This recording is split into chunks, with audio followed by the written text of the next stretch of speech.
Inter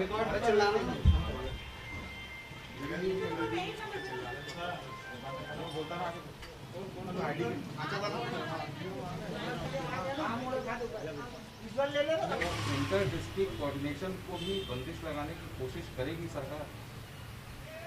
देखिए, ये जो परिस्थिति है उसे सब नज़र रखे हुए हैं।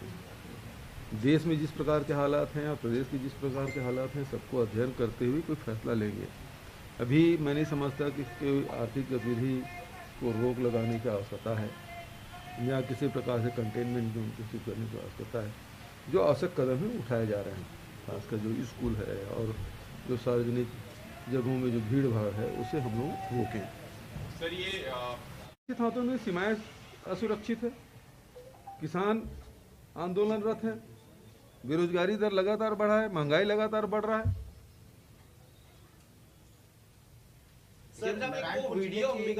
ओरछा और बुधमार ब्लॉक के अंतर्गत आने वाले 6 ग्राम पंचायतों के सरपंचों ने नक्सलियों की दहशत से अपने पद से इस्तीफा दे दिया है, क्या कहना चाहेंगे इसको? देखिए, ये इस प्रकार की घटना यदि हुई है तो मैं जानकारी ले लेता हूँ किस परिस्थिति में बनी। बल्कि आप देखेंगे कि पहले 15 साल में सुकमा बीजापुर में पंचायतों के पद खाली रहते थे, दंतेवाड़ा में पद खाली रहते थे। पहली बार है कि सुकमा जैसे ज़िले में सारे चुनाव हुए और सरपंच कार्यरत हैं। यहाँ किस प्रकार से स्थिति बनी है उसको मैं जानकारी ले लेता हूँ। कल प्रहलाद जोशी से रिजर्व में आपने कहा कि नीलामी और ब्लॉक की इसमें ना हो, खनन ना हो, उन्होंने क्या अपनी ओर से, क्योंकि इस मामले को लेकर काफी राजनीति हुई है, उस पर उनका क्या रिएक्शन था इसमें? देखिए, जो वहाँ के लेमरू एलिफेंट कॉरिडोर में हम लोग 39 खदान उसके सीमा में आ गए हैं, सीमा भीतर आ गए हैं, तो वहाँ तो उत्खनन करने का सवाल ही नहीं होता। इसलिए छत्तीसगढ़ को जो मिला था और दूसरे राज्यों के लाट हुआ था वो सारे अब उसमें कोई आगे गतिविधि नहीं होगी। और ये पहले भी हमने लेमरू एलिफेंट के जो प्रकाशन किए उसको भारत सरकार को भेज दिया गया है और कल जब बात हुई तब भी उसको जानकारी दी गई। अंबिकापुर से एक वीडियो प्राप्त करना चाह रहे हैं। मेरा क्या पॉलिटिकल माइलेज, छत्तीसगढ़ की जनता हमको आशीर्वाद दे रही। अभी नगरीय निकाय चुनाव में हम एक तरफा जीते हैं तो हमको पॉलिटिकल माइलेज लेने की क्या जरूरत है? क्या माना जाए कि देश में प्रधानमंत्री असुरक्षित मान रहे हैं अपने आप को और उनके हाथ में देश दिया गया, ऐसे किस रूप में देखेंगे आप? क्या भारत में भी असुरक्षित महसूस कर रहे हैं? बहुत बढ़िया सवाल आपने किया, उसके लिए मैं धन्यवाद देता हूँ कि भारत के प्रधानमंत्री को अपनी सुरक्षा एजेंसियों पर विश्वास नहीं रहा। भारत के प्रधानमंत्री को अपने देश के किसानों पर विश्वास नहीं रहा। किसान के दिल्ली न आए उसलिए गड्ढे खोदे जाते हैं, कटीले तार बिछाए जाते हैं, कील लगाए जाते हैं। अब जो वही किसान उनसे बात करना चाहते हैं तो बात करने का समय नहीं देते। 1.5 साल हो गया और आज उनको किसानों से खतरा है। प्रधानमंत्री जी, आपको देश की, ये तो देश किसानों का देश है और किसान से ही आपको खतरा है। तो प्रधानमंत्री जी यदि अपने आप को सुरक्षित महसूस नहीं करते तो देश की सुरक्षा क्या करेंगे? सवाल तो इस बात का है। डोकलामा में देख लीजिए, गलवान में देख लीजिए, क्या स्थिति है।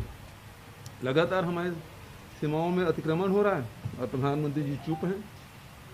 और एक काफिला उनका लौटा जिस रूप से जाना नहीं था, वहाँ गए तो मेरी जान बच गई, इसके लिए धन्यवाद। ये बयान देते हैं, ये शोभा देता प्रधानमंत्री को। प्रधानमंत्री इसे चुना जाता है कि देश सुरक्षित रहे, देश के लोगों को सुरक्षा मिले, देश की उन्नति और विकास हो। प्रधानमंत्री जी की अपनी चिंता लगी हुई। मतलब ये माना जाए कि देश सुरक्षित है। इसको लेकर भाजपा के तमाम बड़े नेता महामृत्युंजय जाप कर रहे हैं, क्योंकि जांच होनी चाहिए तो ये पूजा पाठ हो रहा है, कैसे देखते हैं आप?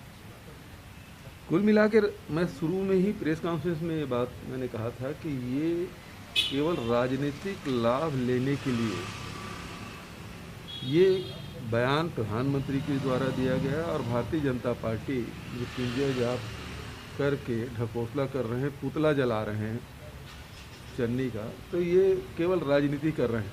इसके पहले भी ऐसे अनेक अवसर आए हैं जिसमें उस समय तत्कालीन प्रधानमंत्री ने इसे अनदेखा किया। चाहे मनमोहन सिंह जी को काला झंडा दिखाने की बात हो, चाहे वो राजीव जी के एक श्रद्धांजलि सभा में हायरिंग की बात हो, ये सब बातें हुई है, तब भी उन्होंने इसको तूल नहीं दिया था। राजनीतिक लाभ के लिए कोई बयान नहीं दिया गया था। यहाँ तक केवल आप गए, रूट बदल के गए, और उसके बाद 140 किलोमीटर आज तक कि कभी मोदी जी बाई रोड गए नहीं हैं, तो जानबूझ के गए। सबसे बड़ी बात ये थी कि पंजाब में भारतीय जनता पार्टी का अस्तित्व पहले भी बहुत सीमित दायरे में था। दूसरी बात यह है कि प्रधानमंत्री जी गए, वहाँ 70,000 कुर्सियाँ लगी थी, 700 लोग नहीं थे। बड़ी बात यह है, आखिर 70,000 कुर्सियों को संबोधित करने प्रधानमंत्री कैसे जाते हैं? तो उन्होंने इस प्रकार से तत्काल, जिस प्रकार से आरएसएस बीजेपी हमेशा षड्यंत्र करती रहती है, उसी प्रकार से ये भी उसी का हिस्सा है, पॉलिटिकल प्रोपेगेंडा का हिस्सा है, और जिसका वो लाभ लेने की कोशिश कर रहे हैं। लेकिन देश की जनता जान चुकी है कि राजनीतिक लाभ लेने के लिए प्रधानमंत्री किसी स्तर तक नीचे आ सकते हैं। पॉलिटिकल माइलेज के बाद भारतीय जनता पार्टी आप पर आरोप लगा रही है कि सैकड़ों लोग हैं सामूहिक रूप से कसम खा रहे हैं कि वो किसी धर्म विशेष से जो है लेन देन नहीं रखेंगे।